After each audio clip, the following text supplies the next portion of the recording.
Welcome back to the Scottish Football Roundup, bringing you the best of the action from the William Hill Championship, League 1 and League 2. Coming up this week, there's a 7-goal championship cracker at McDermott Park. Cove Rangers pick up only their second win of the season in League 1. And Forfar Athletics score 4 goals away from home in League 2. First, let's head to Perth, where St Johnstone welcomed Queen's Park. If you're joining us late, 15 minutes played here at McDermott Park and it's all square, but St Johnstone break into the box now through Fotheringham, and it's Jamie Gillen on the end of that one. Great assist from Kai Fotheringham, and Gillen there to knock it home from 6 yards out and give St Johnstone a lead bang on the 15-minute mark here at McDermott Park. McAleer, it's a great ball to find Gillen, it's a good save. Follow up from Sam Stanton. Oh, what a finish. Cracks it into the top corner. St Johnstone are on the march here, 2-0. Brilliant finish from Sam Stanton. A fine save initially from Callum Ferry. Stanton with the first shot that was blocked. It ricocheted up to him kindly and he made no mistake. Puts it in the top corner. Great finish and first goal for the club. Nice pick out by McPake to find the feet of Stanton. St Johnstone patient in the build up here, sent in by Boys, and penalty awarded to St Johnstone.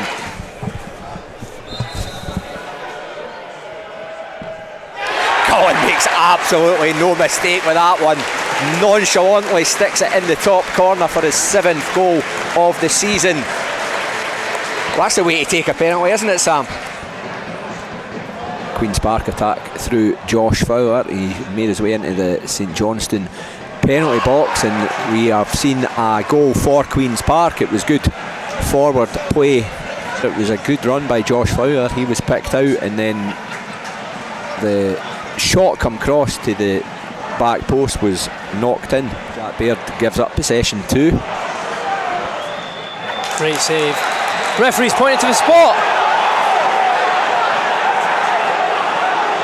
And St Johnstone are in real trouble now.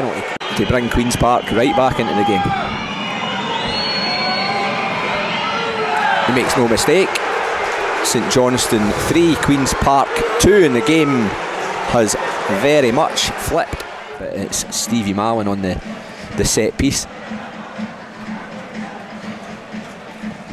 Puts one into the front post, and it.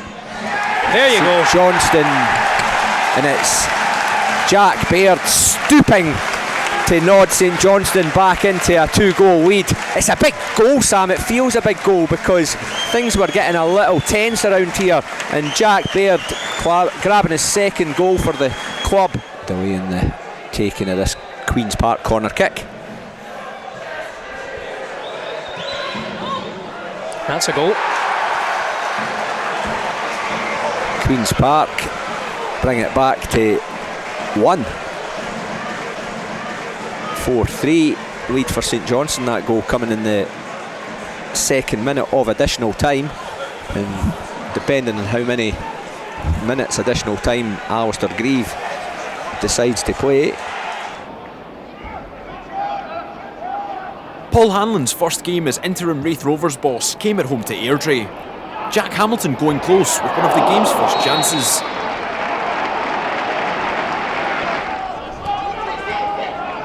But Airdrie would grow into the game and have a chance to take the lead before half-time. 38 minutes gone, and the Diamonds would work their way into the Raith Rovers box, with Chris Mockery's initial effort saved before Gavin Gallagher slammed home the opening goal.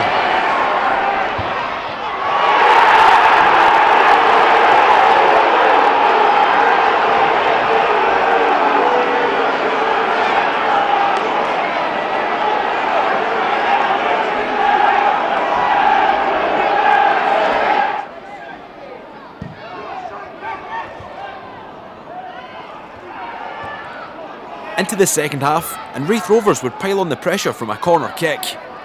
The home side seeing a number of chances well blocked, with penalty appeals waved away when Dylan Easton went down in the Airdrie box.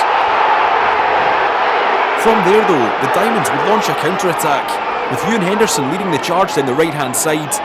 The attacker would show great pace and conviction as he slammed home Airdrie's 2nd goal in the 53rd minute.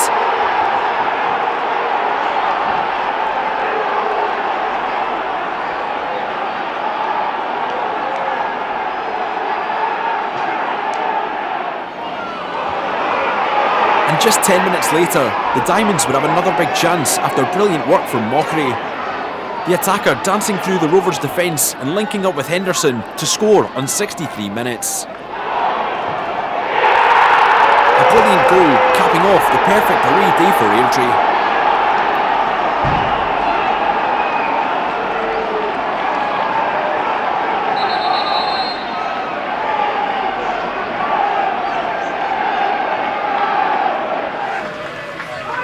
Ross County would go close to grabbing the opening goal in their home clash with Morton. Gary Mackay-Stevens' effort from a well-worked corner being held by Morton's James Storer. From there, the away side would launch an attack of their own and surge forwards. Owen Moffat picking out Nathan Shaw with a neat pass, the attacker biding his time and squeezing home the opening goal on the 20-minute mark.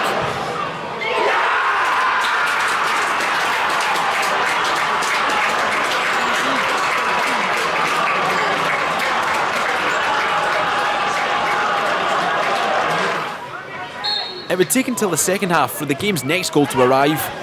A 58th minute free kick headed to the feet of Cammy McPherson, who doubled Morton's advantage.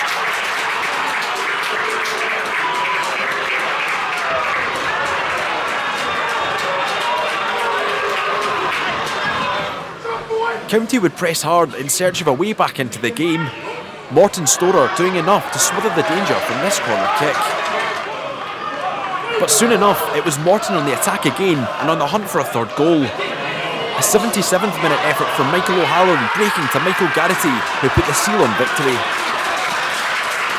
A fantastic away performance from Morton, their biggest win of the league campaign.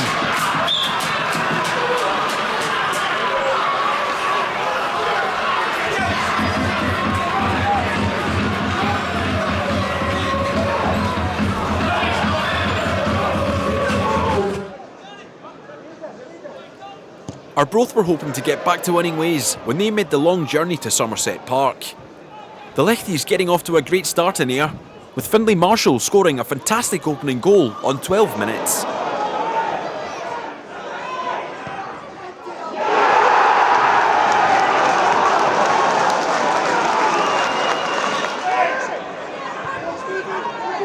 Slack play in the midfield from Ayr United would bring about Arbroath's next chance.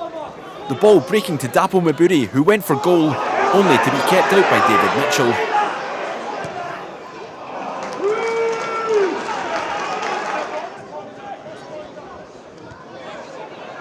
The chances kept on coming for Arbroath in the first half. Mabudi playing provider this time as he found Ryan Dow, the midfielder cutting inside and going for goal, drifting his effort just wide.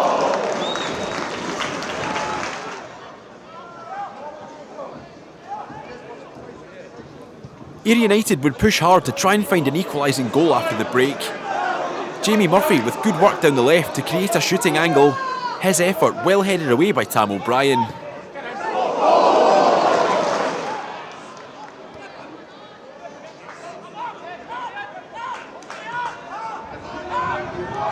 The home side continued to create chances in search of a leveller. The next one coming from a deep cross from Kevin Holt, Marco Roos's header well held by Ian McAdams.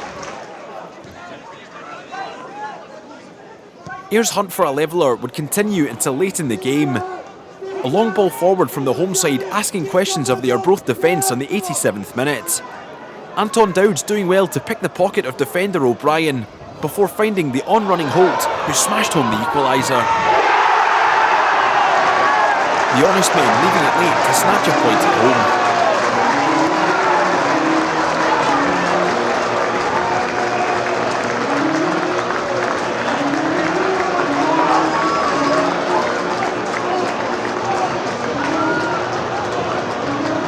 Let's check in on the latest standings in the William Hill Championship. St Johnstone are 6 points clear at the top after a big win over Queen's Park, while Airdrie's away win at Raith Rovers moves the Diamonds to within a point of 9th place Ross County. Now it's off to the Balmoral Stadium, where Cove Rangers faced Hamilton Accies. The home side were aiming to pick up their first home win of the league campaign. An early chance falling the way of David Egwabor, who was denied by Jamie Smith. Accies travelled north hoping to make it 3 wins in a row in all competitions. Cove keeper Robbie Much having to be sharp to stop this effort from creeping into the net.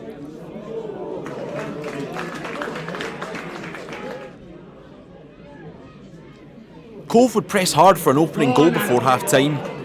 38 minutes on the clock when a crossfield ball found Blair Yule, who played it into the Accies box for Egwabor. The striker doing well to roll his man and finish for 1-0.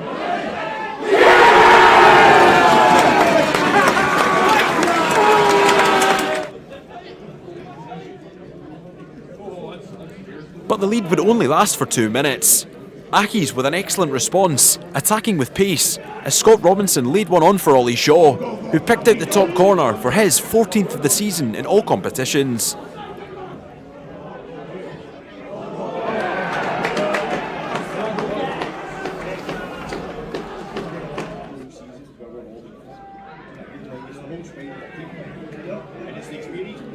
Cove, though, would push to retake the lead before half-time.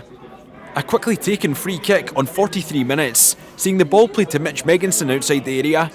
He unleashed an unstoppable strike to make it 2-1 to the hosts.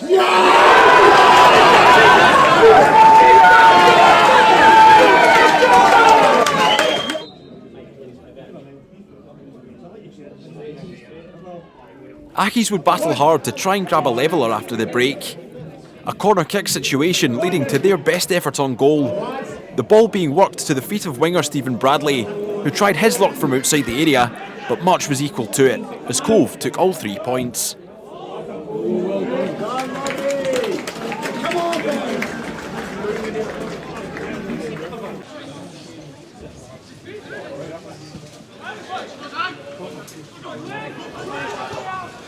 Smith plays it away to Mackenzie, who gets a quick ball into the box and is brought down by the Queensland. A great save by Kyle Gurley, keeps the game level.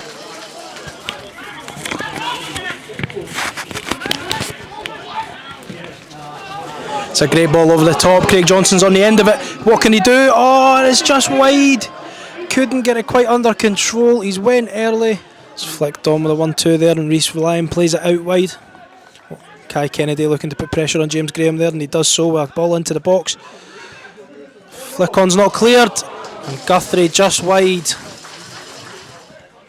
It was a good interception there from Dickinson as the ball's cleared.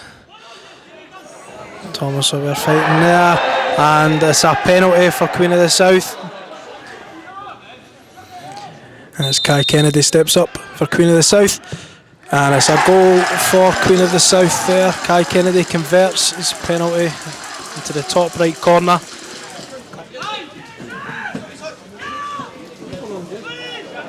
Ball's played through, he's tried to get it back. Rico Diak's through, and he's got the equaliser. A shocking defensive mistake there at the back. He's tried to play it back to his defender. He's not quite got there, and he's played a brilliant ball through to Rico Diak.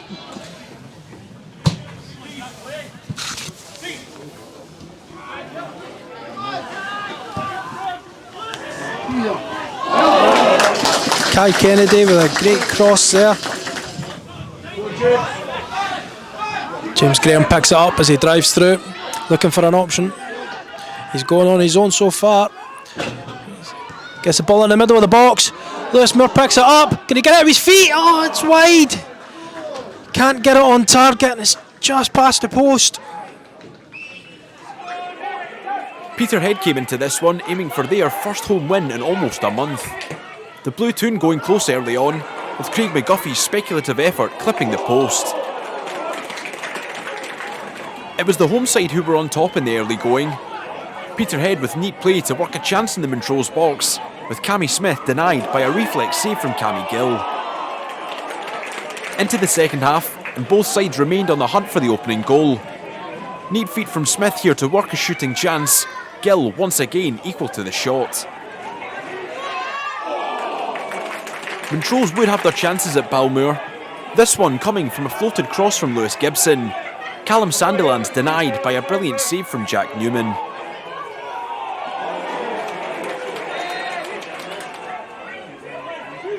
Peterhead's next opening would come from a long-range free kick. The ball being floated to the back post, with Jason Brown kept out by a brilliant stop from Gill. The Blue Toon remained on the front foot in search of the opening goal. 81 minutes on the clock when a lunging challenge from Sean Dillon would see the hosts win a penalty kick.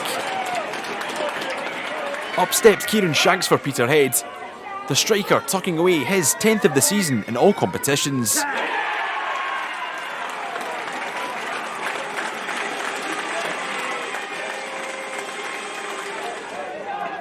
Despite going behind late on, Montrose remained hopeful of salvaging something from the match.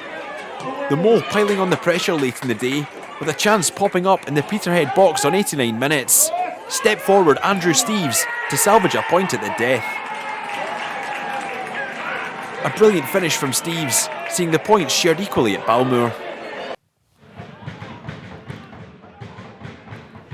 The BBC Alaba cameras were in Methil for this League One clash. Stenhousemuir going close to a spectacular opener, with Scott McGill cracking the crossbar. A ferocious strike, which wasn't far away. Clear-cut chances were few and far between in the first period. This effort from Lewis Latona, well saved by Warriors keeper Darren Jameson. The home side would ask questions of the Stenhousemuir defence from a 58th minute corner kick. The ball ending up in the back of the net, with Tommy Goss taking the acclaim.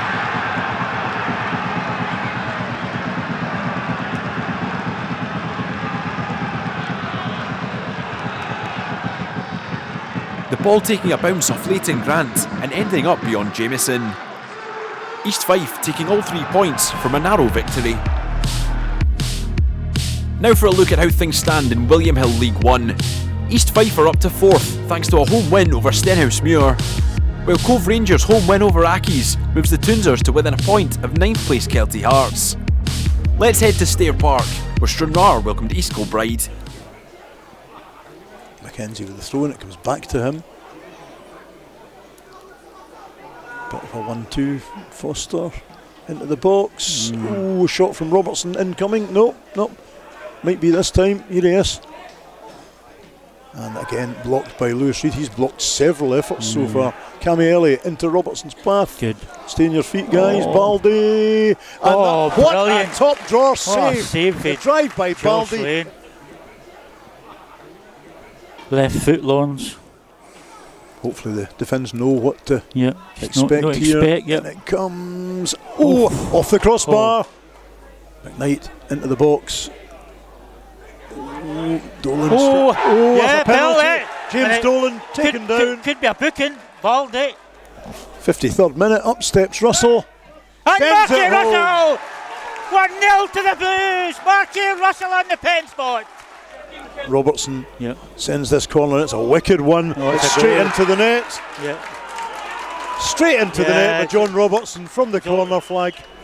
That is one goal I think we'll be seeing on video all week, Brian. Yeah. Now, and that's going in. Dear. And that is this is a goal. that is a real mess up at the back, Brian. Dear. You have to say. Yeah, that's a shame. And Plank awaits his time to come on. Oh, good. Stewart up in the air for that. That's lifted away by C. Robertson's away. He's getting away from McKnight. Look at the turn of pace from Robertson. Yeah. Oh, Don't foul touch him. him. Don't foul him. Yeah, he's in. There they go. That's a goal. Yeah, Yeah, right, that is though. a fantastic goal. Absolutely fantastic. That's what And Robertson can do, unfortunately. He's got right, Ben celebrating as though they've won the World Cup. Well, maybe they have. Forfar made the trip to Forth Bank, aiming for their first away win of the league campaign. They would make a bright start in Stirling, with the opening goal coming on the half-hour mark. Stuart Morrison keeping cool in the box to finish beyond Robert Duffy.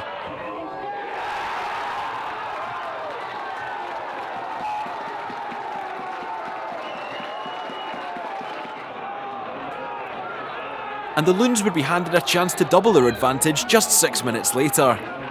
Good running from Scott Shepherd, attacking the Stirling box, with the forward being fouled and winning a penalty kick.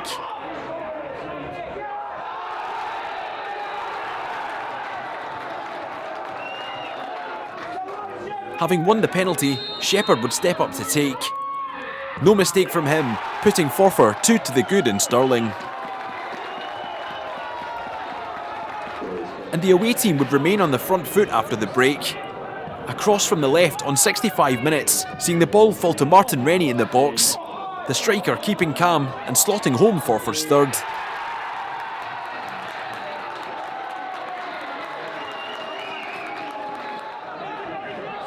Forfar were excellent throughout this one and would put the cherry on the cake before time. The Loons' fourth goal coming from the right boot of Mark Watley, who picked out the top corner with a brilliant strike in the 76th minute. 4 for Forfar and an excellent away display at Forth Bank.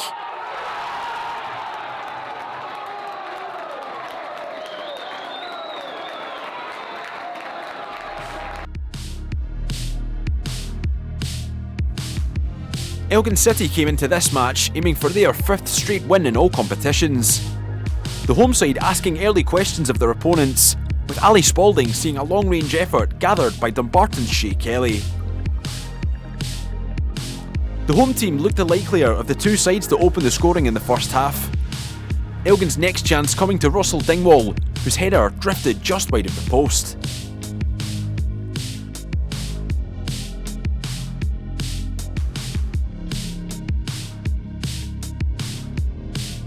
But it would take until the second half for the deadlock to be broken. Into the 58th minute, when a well-worked Elgin City move would break the defender Dylan Ross, who scored for the second weekend running.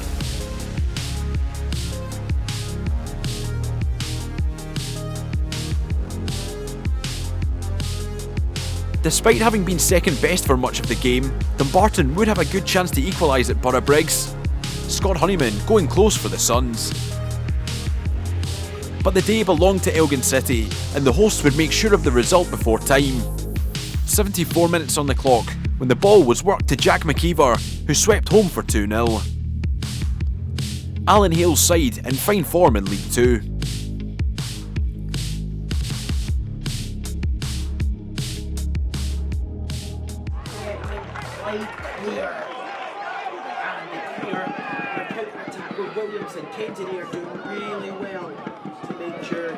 Clyde travelled to the capital to take on the league leaders at Ainsley Park. The Bully Wee with neat play early in the game to work a chance for Marley Redfern, the midfielder seeing his effort well kept out by Paddy Martin.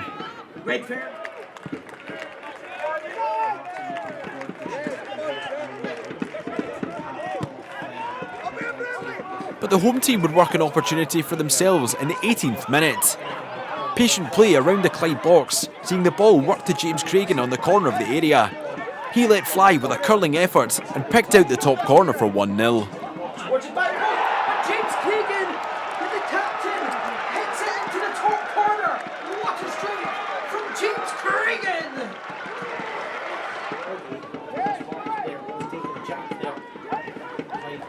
Into the second half, and Spartans midfielder Jamie Dishington would find himself in bother on 47 minutes. He conceded a penalty kick for a foul in the area and received a red card from referee George Calder.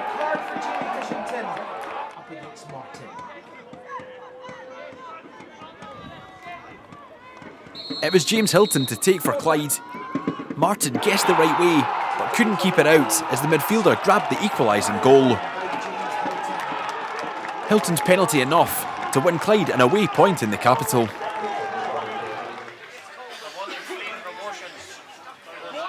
Annan Athletic were aiming to get back to winning ways in League 2 at home to Edinburgh City. Josh Dixon seeing an early effort drift just wide of the post. The away side would work a half chance after neat link-up play in the final third. The ball rolling to Malik Zaid just outside the box, with the midfielder not far away with his first time strike.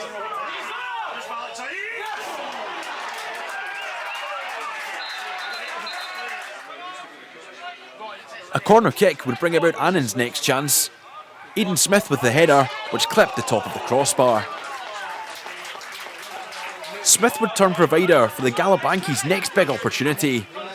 The striker with a brilliant deep cross, with Charlie Maxwell unable to guide his effort on target.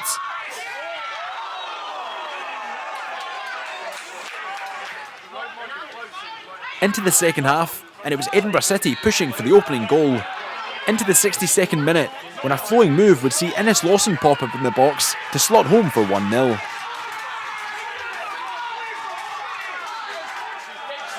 But City's lead wouldn't last for long. 69 minutes on the clock when Annan hit back with a goal of their own. Maxwell bursting into the area and tucking away the leveller.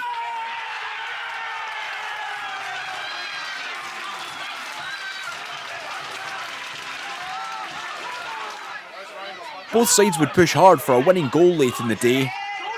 Brilliant running from Zaid, creating a huge chance for City. Robbie Mann with the shot, which drifted just wide as the points were shared equally at Gallagher. And finally, let's check in on the William Hill League 2 table. East Kilbride are within 2 points of the summit after their away win at Stranraer, while Forfar's away win at Stirling has the Loons just 2 points outside the playoff places. That's all for this week. Join us again next time for the Scottish Football Roundup.